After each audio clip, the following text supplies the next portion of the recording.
Biz 80-ci illərdə oxumuşuq, köhnə nəsildən burada çoxdur nümayəndələr.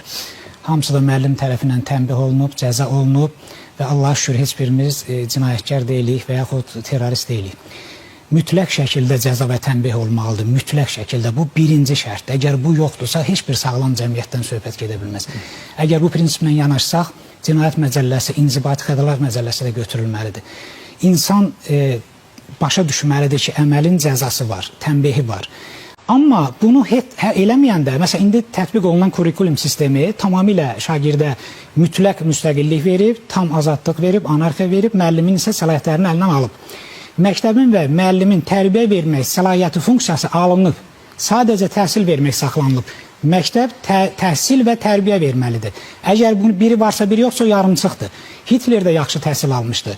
Bəşəriyyətin başına atom bombası atanlar da yaxşı təhsil almışdılar.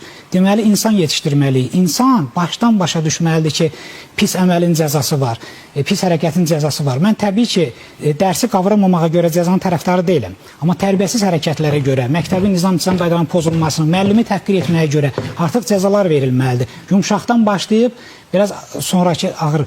Yəni, bunlar olmasa və olmadığını biz gördük. 20-30 ildir biz görürük, yeni müasir yanaşma var, bu psixologların təbliğ elədiyi yanaşma, buraxın öz başına müstəqil sərbəst elə olmur. Bu deməkdir ki, son 20-30 ildə tətbiq olunan metodlar, təhsilin başında aparılan eksperimentlər, bizim yanaşmalarımız, qərbdən, plandan, hansısa ölkədən götürüb bura tətbiq eləmək olmaz. Biz başqa cəmiyyətik, bizim dəyərlərimiz başqadır, bizim böyük-kiçik münasibətlərimiz başqadır. Biz təhsil sistemini, təhsil proqramını götürə bilərik, tərbiyə proqramını götürə bilmərik, götürməməliyik də.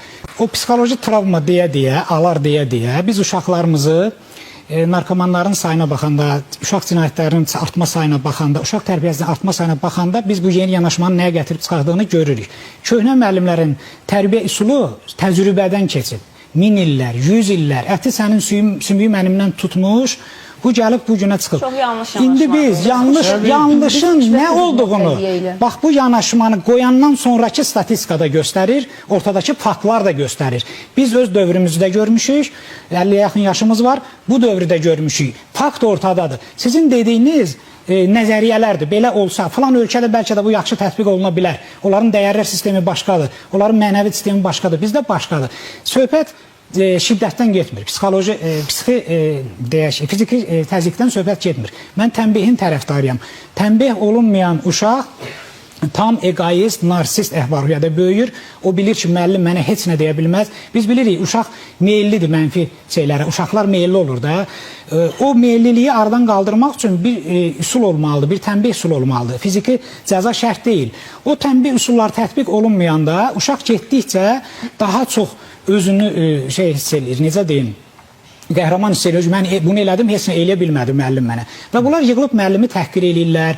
Bunlar artıq müəllimi saymırlar. Sinifdə ayağını qaldırıb partanın üstünə qoyur müəllimin gözünün qabağında. Belə bir şey görmüşdür siz keçmişdə. Bu nəticəni biz bu şeylər yeni yanaşma tətbiq olunandan sonra qoyduq ortaya. İnsan cəmiyyətində mütləq şəkildə olmalıdır. Cəza tənbih sistemi, tərbiyə sistemi mütləq olmalıdır. Tamamilə buraxanda azadlıqdır, sərbəstlikdir, nə deyilir olanda axırıb pis olur.